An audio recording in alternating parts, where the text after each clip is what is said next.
The COVID-19 pandemic stopped the Return to Manila programs, but the teachings of John Carter continue. From his Los Angeles studio, John Carter takes on the important message of the Antichrist in action. What must we understand about the Antichrist in today's new world? Here is John Carter. Hi friend, I'm John Carter. Welcome today. One of the fastest growing religious movements in the world today is atheism. It is a religious movement.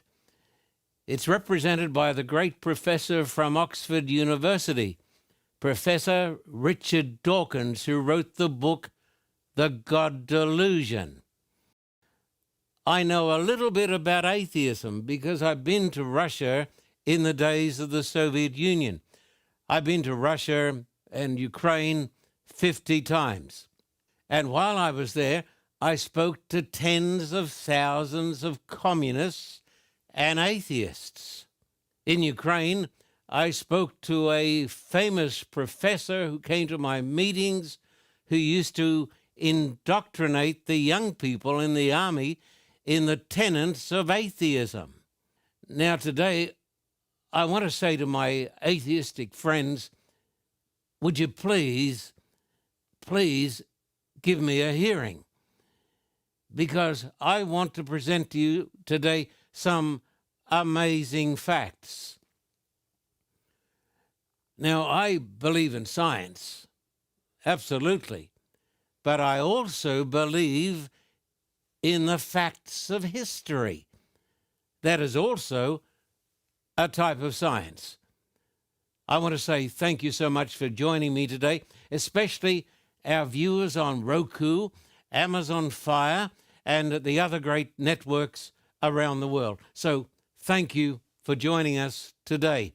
Today, I'm going to talk about the great prophecy of the Old Testament written 2,500 years ago in the great city of Babylon. Listen very, very carefully to me, because this is really a remarkable, a truly remarkable statement. Here it is. I want you to think about this, and then you'll see where I'm going in the talk today. If, and that's a big if, I give it to you, if genuine prophecy exists, then the main issues of life are met. Now, the Bible claims to have genuine prophecy. And I put it to you, my friends, that if genuine prophecy really does exist, then the main issues of life are met. Because if there is genuine prophecy, then really there's got to be the supernatural, there's got to be God. Let me make this plain. I believe in evidence. I don't believe in faith in faith. I believe in faith in the evidence. And today, I want you to consider with me the evidence. Now, please remember the big questions we are going to try to answer today if we're going to have meaningful lives. Number one, who am I? I've had hundreds of thousands of Russians back in the days of the Soviet Union when it was collapsing ask me, who am I? Am I a cosmic accident? Am I an animal? Am I a machine? I would tell vast crowds of people and the professors from Moscow University, you are not an animal, you are not a machine. You are a child of God. Where did I come from? Am I a son of the slime? Did I come through the apes? Or am I a son of God? Also, think about this. Why am I here? Am I here simply to suck the orange dry? Where am I going? Is death the end of existence? Or is there something after death? But listen, but if there's genuine prophecy, if there is, I put it to you today. I put it to Richard Dawkins and all the rest of the great atheists. If there is genuine prophecy, then the main issues of life, the main issues of our age are met. And the Bible claims to be a book of genuine prophecy, but don't believe me. Today, I want you simply to see with your own eyes and to hear with your own ears and to get the evidence. Now, I'm going to take this very ancient book and I'm going to turn to the book of Isaiah, chapter 46 and verse 10. And this goes back, about 2,500 years ago, even more than that. Isaiah chapter 46 and verse 10. And I want you please to listen, if you don't mind, to the words. It says, declaring the end from the beginning. That's a bit astounding, isn't it? The Bible claims to have the amazing ability to tell the end from the beginning. In other words, it says it can see into the future. That's a great answer to atheism, if it is so. And from ancient times, things that are not yet done, saying, my counsel shall stand, and I will do all my pleasure. The Bible claims that there is a divine hand in history, and the Bible claims to have the supernatural ability to tell the end from the beginning. Come with me now on an amazing search for truth and reality, and I invite my atheistic friends to come along with me. Remember the statement, if genuine prophecy exists, then the main issues of the age and the main issues of life are met. Because if there is, I say if there is genuine prophecy, then there must be a supernatural.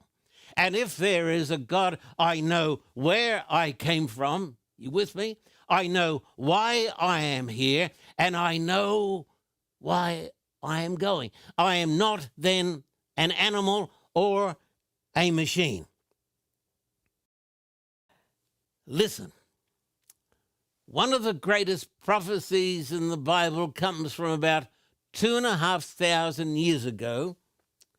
It was written by a Jewish prophet by the name of Daniel. And he was living and serving as prime minister in the great kingdom of Babylon. It is a prophecy of Daniel chapter 7, verses 2 and 3, that describes the history of the world in advance. You say, I don't believe it. Well, I don't expect you to believe it until you hear the evidence. And this is the great prophecy that describes not only the history of the world, but it talks about the great Antichrist of Bible prophecy that actually was the main reason that atheism arose in the world, because atheism arose as a reaction against a terrible church, a persecuting church, and a corrupt state. And so that is why this prophecy talks about the great counterfeit. Now, we're going to come over in the book of Daniel. This is an amazing book. There's nothing quite like the book of Daniel. And I'm going to turn in the book of Daniel to chapter 7 and verses 2 and 3. And these words are about 2,500 years old. Daniel spoke, saying, I saw in my vision by night, and behold, the four winds of heaven were stirring up the great sea. And four great beasts came up from the sea, each different from the other. What on earth does it mean? As Daniel is having this vision, which he claims came from God, he sees the sea lashed into fury, and then he sees four great beasts coming up from the turbulent waters, and finally there arrives upon the scene the great nefarious Antichrist. Listen, because we got to lay down some ground rules. You're listening to me. In the great prophecies, my friend, God described the nations as animals and as ravenous beasts. In Daniel chapter 7, you have God's description of the nations in cartoon form. We do the same today. We talk about America as being the eagle and Great Britain the lion. And so when you go to the prophecies of the Bible, you find that God, the Almighty Creator, speaking through the prophet, describes the history of the world in cartoon form. I say now, once again, so you don't forget it, who is this Daniel? Hebrew prince from Jerusalem, living in Babylon. When did he live? He lived about 2,500 years ago. Now the question is, you've got these great beasts, but what do these great beasts, somebody tell me, what do they represent? Daniel chapter 7 and verse 17 gives us the interpretation. Daniel 7 and verse 17. Those great beasts, have you got it? Those great beasts, which are four kings which arise out of the earth. The Bible is its own interpreter, and the Bible says that these four great beasts that we're going to talk about today and that you can see on this great screen, the lion, the bear, and also the leopard, and then this terrible monster, and then the 10 horns, and finally the rise of the Antichrist. The Bible says that these are symbolic of the powers of the world. So the four beasts, this is history in advance, but you be the judge. Don't believe it just because I'm saying it. Daniel chapter 7 and verse 4. Here we go. Beast number 1. Daniel 7 and verse 4. It says, the first was like a lion and had eagle's wings. I watched till its wings were plucked off. It was lifted up from the earth and made to stand on 2 feet like a man, and a man's heart was given to it. The first beast in this great Bible prophecy is the winged lion that you can see here. And this great winged lion, what a beauty he is. Goodness me, what a beauty this lion is. The Bible tells me very, very plainly, this was the great kingdom of Babylon. I can give you so much evidence because this prophecy comes to us from Babylon. The great kingdom of Babylon under Nebuchadnezzar was the great power of its day. It was like the United States of America, feeling completely invincible, unchallenged, and it ruled the world. History tells me. Now, this is not theology. People say, you're talking religion. I'm not talking religion. I'm talking history. I'm talking the science of history. And Babylon ruled the world from 605 to 538 BC. Was it really a great kingdom? Yes, it was. How do I know? I know from the science of history, and I know because I have been there. You been there? Yeah, how many times you been there? I've been there many, many times. I've been to the famous Ishtar Gate, which was named after the moon goddess. I've been there. I've taken a television crew to Babylon. I went there in the days of Saddam, got myself arrested by Saddam, placed under house arrest. I've had some amazing experiences. I've been to the old ruins of Babylon, and I've seen the cuneiform writing with my own eyes. We're not talking here about theology. We are not talking here about churchiness. We are not talking here about religion. We are talking here about history. You hear what I'm saying? This was the great city that was placed on River Euphrates. Hey, I want you to see this. This is the Nabonidus inscription. Oh, I don't have too much time to tell you about it. But you see, skeptics said that Belshazzar didn't exist because all the chronicles said that Nabonidus was the last king of Babylon. And then they discovered this beautiful cuneiform inscription, and it says Nabonidus, the father of Belshazzar. I've been to these places over and over and over again, and I can testify concerning the historical accuracy of the ancient scriptures. And so the Bible tells me there was a great power by the name of Babylon that ruled the world from 605 to 538 BC, and it was likened in the Bible prophecy to the winged lion. That's the first beast of Daniel 7. The second one, Daniel 7 and verse 5. Are you folks listening to me? Are you listening to this today? Daniel 7 and verse 5. And suddenly another beast, a second, like a bear. It was raised up on one of its sides. It had 3 ribs in its mouth between its teeth. And they said thus to it, arise, devour much flesh. After the lion came the rapacious bear. History tells, and remember, these beasts represent the kingdoms of the world, and this is history in advance. Because Babylon, the Babylonians thought themselves indestructible. They thought they were invincible. Babylon was going to be overthrown by the rapacious bear, the 3 ribs, Babylon, Lydia, and Egypt. And Medo-Persia came upon the world scene, led firstly by the great Cyrus the Great, and Babylon was overthrown, look at this, 538, and ruled the world to 330 BC. You say, this is theology. No, please. This is not theology. I'm talking now to people like Richard Dawkins.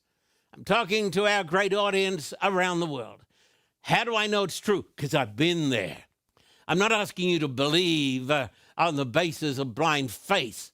Now, Richard Dawkins says that we people just don't have any evidence, that we simply have this thing that's called faith. Well, he's got faith too because he believes in what he thinks, you see. That's what you call faith. But I believe in a faith that is based not upon my feelings and not upon the teachings of some church. I believe in a faith that is based upon evidence. I've been to Persia, we call it today Iran. Been to Persepolis, studied the ancient Persian kings. This was one of the greatest empires in the history of the world. Firstly, there was Babylon. That was the lion. And after Babylon came the kingdom of Medo-Persia, likened in the scriptures to the rapacious bear that had 3 bleeding ribs in its mouth, Babylon, Lydia, and Egypt. I have seen these things with my own eyes. I know it is the truth because seeing is believing. I'm telling you today. Now we come to Daniel 7 and verse 6. Now we come to the next beast, which would be the next empire in the world. After this, I looked, and there was another like a leopard, which had on its back 4 wings of a bird. The beast also had 4 heads, and dominion was given to it. This is the next great kingdom that comes upon the world scene. Firstly, there was Babylon the lion. Then there was Medo-Persia the bear. And then there came the next great world empire, which was Greece, that initially was led by that mighty conqueror, Alexander the Great, and Greece ruled the world. Now, you say, are you sure about this? Of course I'm sure about it. How do I know? Because I've been there. Because I've seen it. This is not theology. This is not what some church teaches. No. This is history. And this was the power of Alexander the Great, the power of Greece, and the kings that came after Alexander the Great that ruled the world from about 330 until about 160 BC. And if you go there today, if you go to Greece, you will see the remnants of Alexander's kingdom. It is true. It is a fact. If you go to Greece, you'll see the remnants of the mighty Grecian Empire. You will see the Parthenon. Of course, the word Parthenon comes from the Greek word Parthenos, that refers to the virgin, the female. And they worshipped the Queen of Heaven. And the cult of the Queen of Heaven later on was to come into the Christian church. It was not taught in the Bible, but it came to us from the Greeks and the Persians and the Babylonians and the Egyptians. But if you go to this part of the world, you will see the remnants of one of the greatest empires that has ever ruled the world. And that is the empire that is likened to the leopard with the 4 wings. And people say to me, what about these 4 wings? Well, the wings represent rapidity. Alexander conquered the whole world with great speed. Nobody was quite like Alexander. Conquered the world in just a few years. But everybody thinks their kingdom is going to last. You know that. And when Alexander was dying, and he died as just a young man, his generals crowded around his bed and they said, Alexander, who shall have the kingdom after you? Alexander said, it shall go to the strongest. And after a number of years, his kingdom was divided among his 4 warring generals. Would you like to know their names? Well, I can tell you their names. Cassander, Lysimachus, Seleucus, and Ptolemy. The question is, of course, I say to the skeptic, how did Daniel know all of this? You say, it's just a case of interpretation. Please, please, please. It's not a case of interpretation. It is a case of simply looking at the facts. You had Babylon, Medo-Persia, Greece. But Greece also came to an end. You see, God sees the end from the beginning. Now it starts to get rather interesting. Daniel 7 and verse 7. Written 2,500 years ago. Listen as though your life depended on it, brother, sister. Daniel 7, verse 7. After this I saw in the night visions, and behold, a 4th beast, dreadful and terrible, exceedingly strong. It had huge iron teeth. It was devouring, breaking in pieces, and trampling the residue with its feet. It was different from all the beasts that were before it, and it had 10 horns. Now the question is, and I simply go to the historian. After Babylon came Medo-Persia, then you have Greece, and now we have this awful dragon beast.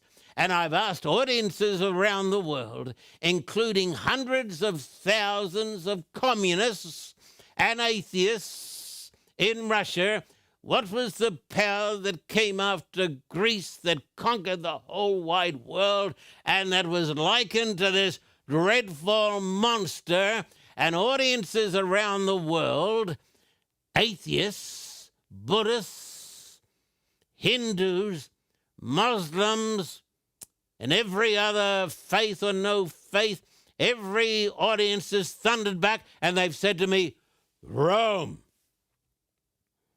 The Iron Monarchy of Rome. And of course they're right. This was the great power of the Caesars that came upon the world scene around 160 and ruled for about 300 A.D. Been there so many times. I guess you've been there too. So many of us have gone to Rome. We have seen the remains of the mighty Roman Empire. We have seen the works, the tremendous works of the ancient Romans. We have seen when we've gone there how this was the power that actually destroyed the city of Jerusalem. Did you know the destruction of Jerusalem by the Romans was actually predicted in the prophecies of the Bible? You say, I don't believe it. Well, if I have time to show it to you, I think you will believe it. You see, I'm talking today to atheists and believers and whoever. I want you to know today that we have reason to believe in God because of the evidence that we find in the prophecies of the Bible. Now, very soon, we're going to have a little break in a few moments, and then we're going to come back, and I'm going to talk a little bit more about the great Roman Empire, and I'm going to talk about the power that came after the Roman Empire, which became the Antichrist. And then I'm going to tell you what Bible prophecy teaches about the next world ruler. Don't go away. I'll be back soon.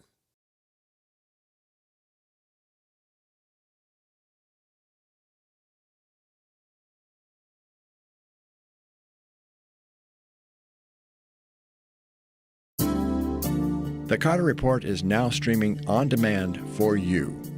Now you can have the teachings of John Carter anytime, day or night. By streaming the Carter Report, there is more content for you to choose from, and it's easy. If you are new to streaming, all you need to do is purchase a streaming device. It doesn't really matter which one. You can buy a Roku, Amazon Fire, or Apple TV from any major retailer.